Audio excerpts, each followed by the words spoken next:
14 तारीख को हमारी जय भारत सत्याग्रह संविधान बचाओ रैली सोनीपत में ये प्रदेश स्तरीय एक सत्याग्रह का हमारा कार्यक्रम रहेगा और पूरे देश में, हर प्रदेश में अप्रैल के महीने में किसी न किसी दिन जो है हर प्रदेश में कांग्रेस जो कार्यक्रम करने जा रही है, उसी कड़ी में ये प्रोग्राम रहेगा।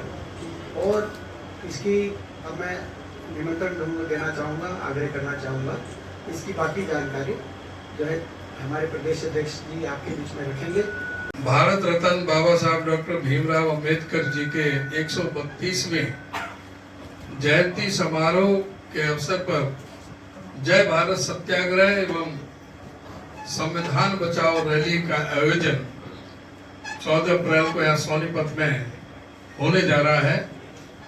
तो इसमें हमारा जो हमारा हाथ से हाथ जोड़ो कार्यक्रम जो चल रहे हैं, उसके साथ साथ जो आदरणीय हमारे नेता राहुल गांधी जी ने जिन मुद्दों को जो रेखांकित किया था और उसे पूरा मेन स्ट्रीम में लेकर के आए थे, और उनके साथ जिस तरह से एक लगता है कि बहुत ही सुनियोजित तरीके से एक षड्यंत्र किया जा रहा था, और उसके तहत ही उनको जो सूरत जो ट्रायल कोर्ट में हुआ, वो ऐसा लगता है कि उसमें वो खाली संयोग नहीं था, उसको कुछ ना कुछ प्रयोग अवश्य था। तो उसके बारे में तो हम जो सेशन कोर्ट में और उसके बाद में हाई कोर्ट और सुप्रीम कोर्ट का रास्ता खुले हुए हैं, वो उसे हम लेंगे।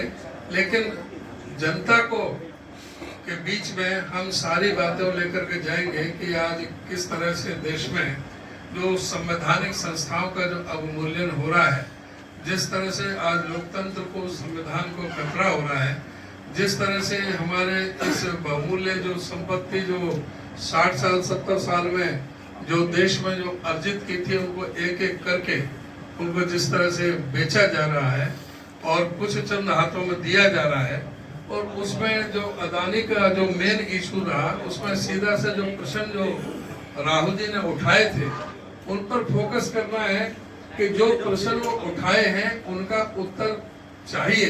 विपक्ष का ये कर्तव्य है कि कोई प्रश्न उठाता है, लेकिन ये पहली बार दुनिया में और भारतवर्ष में पहली बार हुआ कि विपक्ष का नेता कोई प्रश्न उठाए तो उसको प्रोसीडिंग से ही निकाल दिया जाए। प्रोसीडिंग से तब निकाला जाता है कि कहीं कोई असंसदीय भाषा का इस्तेमाल किया हो, कोई अमर्यादित भाषा का इस्तेमाल किया गया हो। लेकिन जो प्रश्न जो उठाए गए उनके प्रश्न का उत्तर देने का दायित्व तो सत्ता पक्ष का होता है। अगर उनके प्रश्न का उत्तर नहीं है तो चुप भी रह सकते हैं, लेकिन ये कभी नहीं हुआ कि उनके पूरी स्पीच को ही जो प्रोसीडिंग से निकाल दिया गया।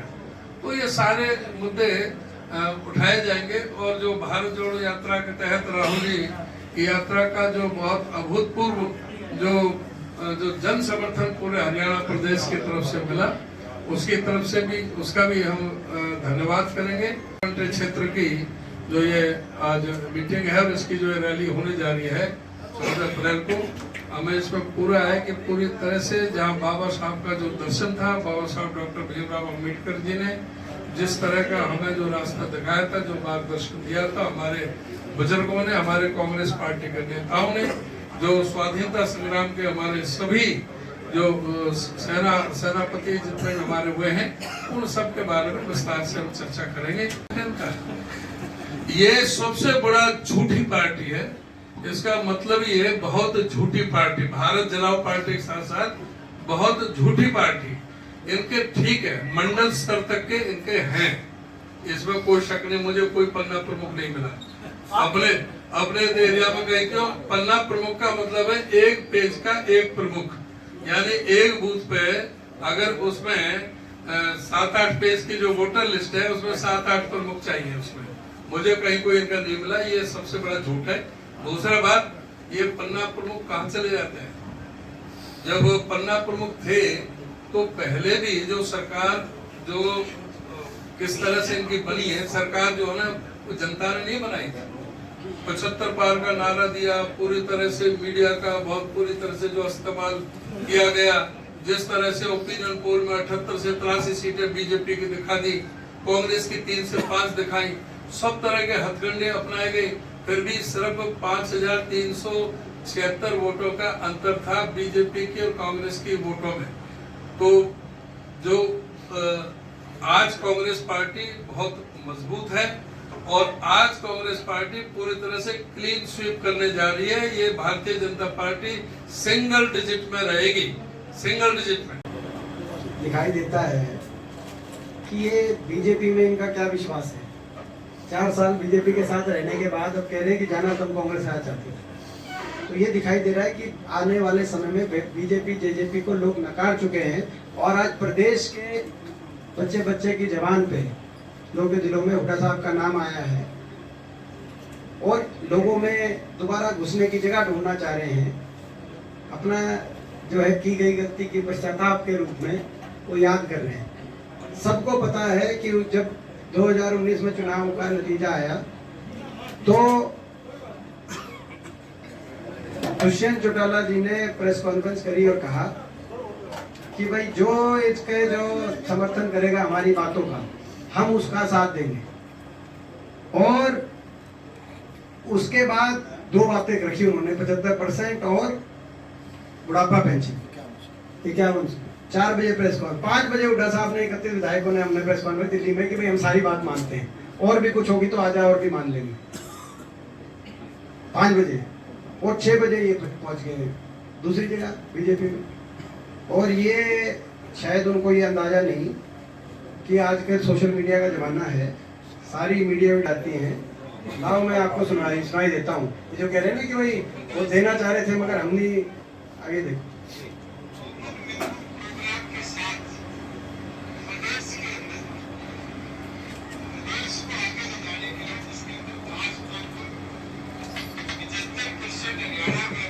सर माइक नीचे लगा लो। राम तरफ पीछे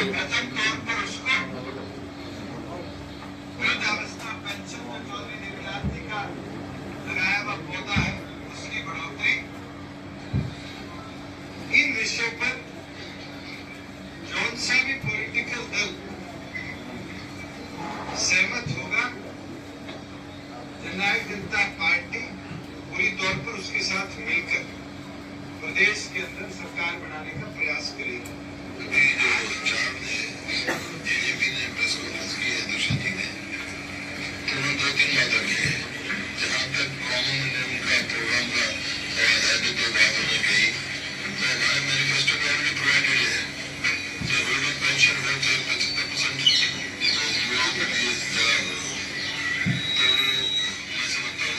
और मान सम्मान और स्थान के लिए कोई दिक्कत नहीं है। पर कली की वजह से ये मतलब बात की थी, उस पर बात में हम अपने उस पर खड़े और या और कोई सुझाव है खुले दिल से हम सुझाव भी मान सकते हैं। तो ये इमोशनल कार्ड खेल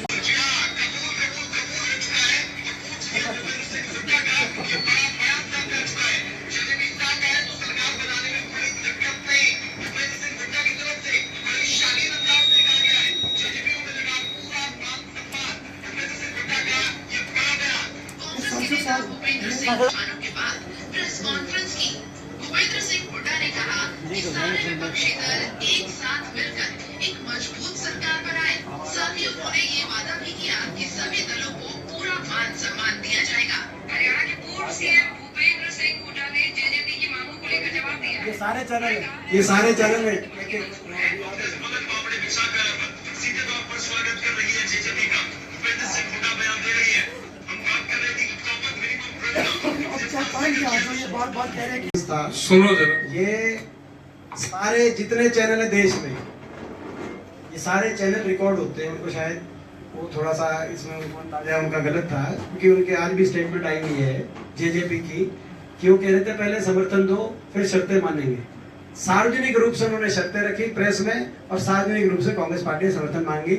हाँ, कोई ऐसी गुप्त शर्तें हो जो केवल गृह मंत्री जी के घर ही हो सकती हो मंजूर, वो प्रदेश के लोगों को पता है क्या गुप्त शर्तें हो सकती है।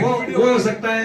देखो, एक शर्त तो कांग्रेस पार्टी कभी नहीं मांगती, प्रदेश को यूं लूटने की छूट तो नहीं देते जो बीजेपी ने यूं प्रदेश भ्रष्टाचार और प्रदेश को लूटने की छूट कहीं कोई शराब महकमा, कोई एक्साइज महकमा, कहीं कैसे कैसे महकमे, ये शर्त हमें कांग्रेस पार्टी को कभी मंजूर नहीं हो सकती थी।